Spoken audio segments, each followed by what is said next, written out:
प्रेरणादायक कहानी, किसान की संतुष्टि और राजा की जागृति।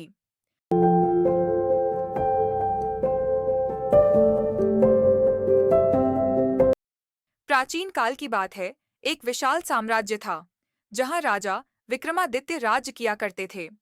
उनकी वीरता और न्यायप्रियता की कहानियां दूर दूर तक प्रचलित थीं।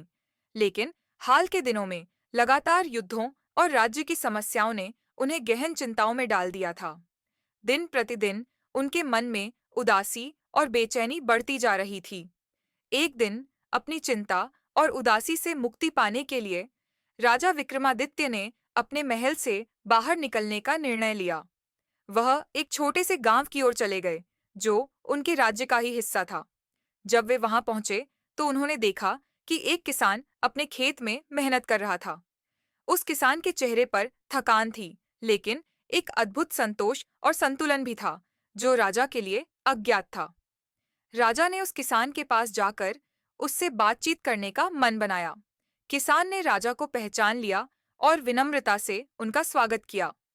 राजा ने किसान से पूछा, तुम्हारे चेहरे पर इतनी संतोष और शांति का रहस्य क्या है?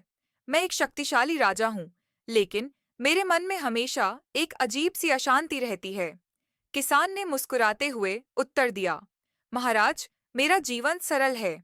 मैं अपनी जमीन पर मेहनत करता हूँ, अपने हाथों से बीज बोता हूँ और उसकी फसल काटता हूँ।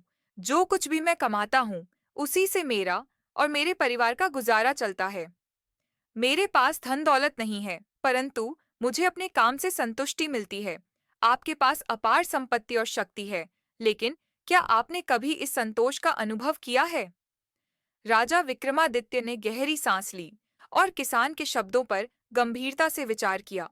उन्हें महसूस हुआ कि किसान की बातों में गहरी सच्चाई थी। वे भले ही एक महान राजा थे, परंतु उनके मन में हमेशा कुछ न कुछ अधूरा रह जाता था। राजा ने किसान की सादगी और संतोष से प्रेरणा ली।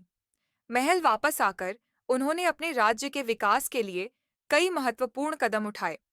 उन्होंने सैनिकों को शांति का महत्व समझाया और युद्ध की जगह कूटनीति को प्राथमिकता दी।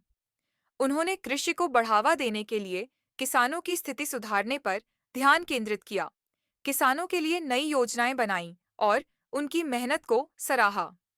धीरे धीरे राजा विक्रमादित्य ने महसूस किया कि उनके अंदर एक नया जोश और उमंग भर गई है।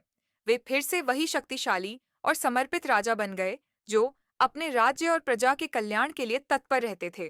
उन्होंने समझ लिया था कि सच्ची शक्ति सिंहासन पर नहीं, बल्कि हृदय में होती है। कहानी से सीख, सच्ची खुशी और संतोष बाहरी चीजों में नहीं, बल्कि अंदर की संतुष्टि और शांति में है। कभी कभी हमें सबसे साधारण और सामान्य लोगों से जीवन के महत्वपूर्ण सबक मिलते हैं।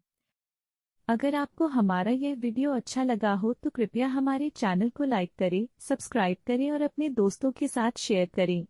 नए वीडियो के अपडेट के लिए नीचे दिए गए बेल आइकन पर क्लिक करें। चंदन के पौधों की बागवानी। आपको चंदन के पौधे की बागवानी करनी है, जो आपको चंदन की खेती करने के बारे से लेकर उसको बेचने तक सारी जानकारी दे सके और आपको हर जगह मदद करता रहे, तो आप कांटेक्ट कर सकते हैं शबला सेवा संस्थान को, जो आपको चंदन के पौधों तो प्राप्त करवाएगा ही और हर समय एक सही मार्गदर्शक की तरह मौजूद रहेगा। आप हमसे किसी भी प्रकार के प्रोडक्ट और कंपनी के प्रचार के लिए हमारे दिए गए नंबर पर हमसे संपर्क कर सकते हैं।